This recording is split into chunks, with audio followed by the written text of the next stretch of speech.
नमस्कार, मैं आपके साथ वनिता मलिक। यूएनएन में आपका स्वागत है। रुक करते हैं खबर की ओर। चरणजीत सिंह चन्नी पंजाब के इतिहास में पहले दलित मुख्यमंत्री बने हैं। ये कुर्सी कैप्टन अमरिंदर सिंह के इस्तीफे के बाद खाली हुई थी। कांग्रेस ने जाट सिख समुदाय से सुखजिंदर सिंह रंधावा और हिंदू नेता ओपी सोनी को डिप्टी सीएम बनाया है। जुलाई में भाजपा ने 2022 के चुनावों में दलित मुख्यमंत्री बनाने का वादा किया था। कांग्रेस ने उससे ये मुद्दा भी छीनते हुए राज्य को पहला दलित मुख्यमंत्री दे दिया है। ये समझा जाता है कि सिख धर्म वर्ण व्यवस्था को फॉलो नहीं करता। इसके बाद भी पंजाब में सिख दलितों की संख्या कम नहीं है। ऐसे में सवाल उठता है कि दलित सिख कौन है, इनका मुद्दा क्या है और इनके नाम पर राजनीति क्यों की जा रही है। इस वीडियो में हम आपको इन सभी सवालों का जवाब देंगे। देखिए इस रिपोर्ट में। क्या आपने सोचा है कि सिखों में भी दलित होते हैं? इसके लिए आपको सिख धर्म को समझना होगा। सिख गुरुओं ने कभी भी अपने समुदाय को जातियों में नहीं बांटा। उनकी संगत और लंगर में भी कभी भी अंतर नहीं किया गया। सिख गुरु नानक खुद को सबसे निचले स्तर का बताते थे। इतना ही नहीं, बाद के गुरुओं ने भी जातियों या जात बिरादरी में धर्म को नहीं बांटा।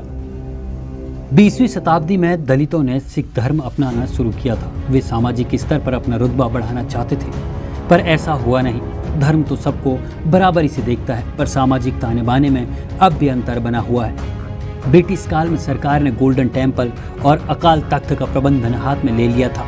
तब 20वीं शताब्दी की शुरुआत में सिखों और दलितों के आंदोलन के बाद 12 अक्टूबर 1920 को सिखों को गोल्डन टेम्पल और अकाल तख्त में कड़ा प्रसाद पेश करने का अधिकार मिला था।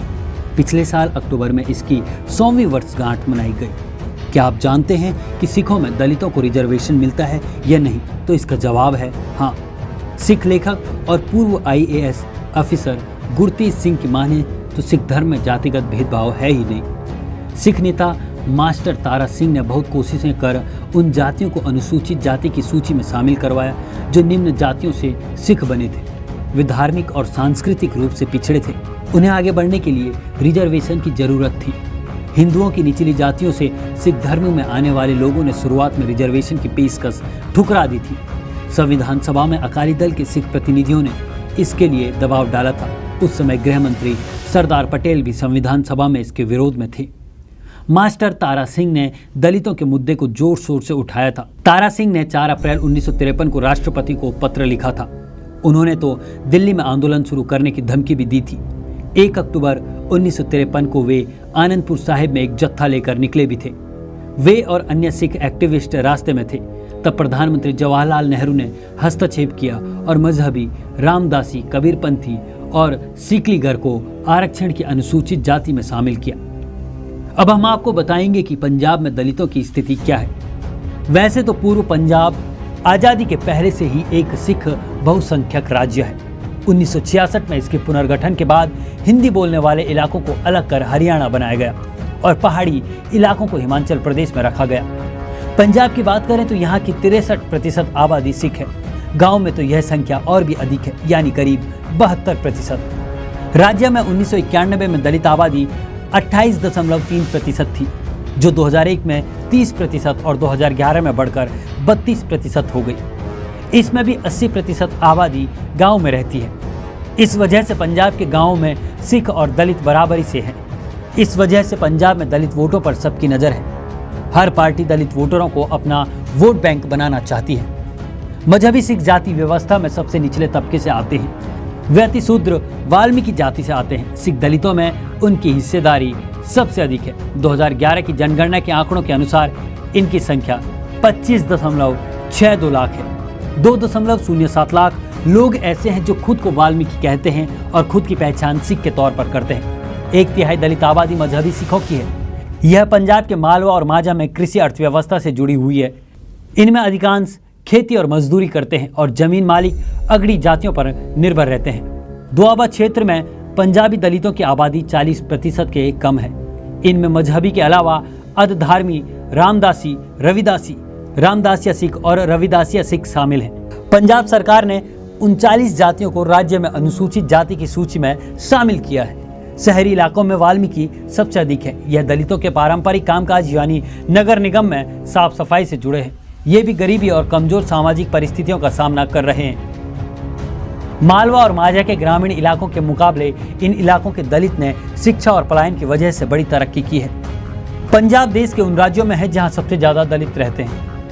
भले ही धार्मिक आधार पर जाति व्यवस्था न हो, पर सामाजिक स्तर पर अब भी जट अपने आप को सिख मानते हैं और निचली जातियों को उतना महत्व नहीं देते।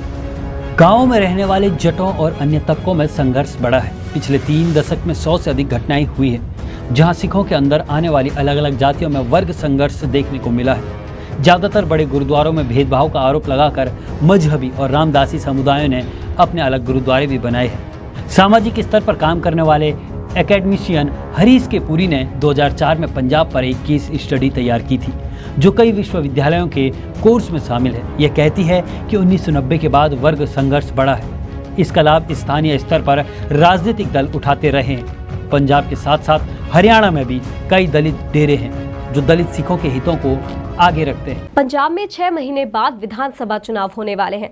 ऐसे में दलित वोट बैंक को साधने के लिए इसे कांग्रेस का मास्टर प्लान माना जा रहा है। पंजाब में 32% दलित आबादी है। 117 में से 34 सीट रिजर्व है। वहीं चन्नी भले ही दलित नेता हैं, लेकिन सिख समाज से हैं। चन्नी को मुख्यमंत्री बनाने से कांग्रेस को दोआब इलाके में फायदा हो सकता है। सोनी को डिप्टी सीएम बनाने से कांग्रेस ने हिंदू वोट बैंक को भी साधने की कोशिश की है। ये इसलिए अहम है क्योंकि हिंदू वोट बैंक हमेशा भाजपा के साथ ही जाता है। अब देखिए, जट सिख कम्युनिटी नाराज ना हो, इसलिए सुखजिंदर रंधावा को डिप्टी सीएम बनाया गया है।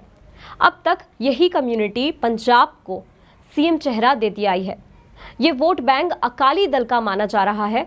2015 में बेअदबी के मुद्दे पर यह वोट बैंक छिटक कर आम आदमी पार्टी के खाते में चला गया था। बीजेपी ने दलित सीएम का वादा किया तो कांग्रेस ने चरणजीत चन्नी को मुख्यमंत्री बना दिया। अकाली दल ने एक हिंदू और एक दलित को डिप्टी सीएम बनाने की बात कही थी, तो कांग्रेस ने हिंदू और जट सिख को डिप्टी सीएम बनाकर उसका भी तोड़ निकाल लिया। अब पंजाब में सरकार बनाने के लिए विरोधियों के आगे नई चुनौतियां पैदा हो गई है। इस खबर में बस इतना ही। बने रहे हमारे साथ। नमस्कार।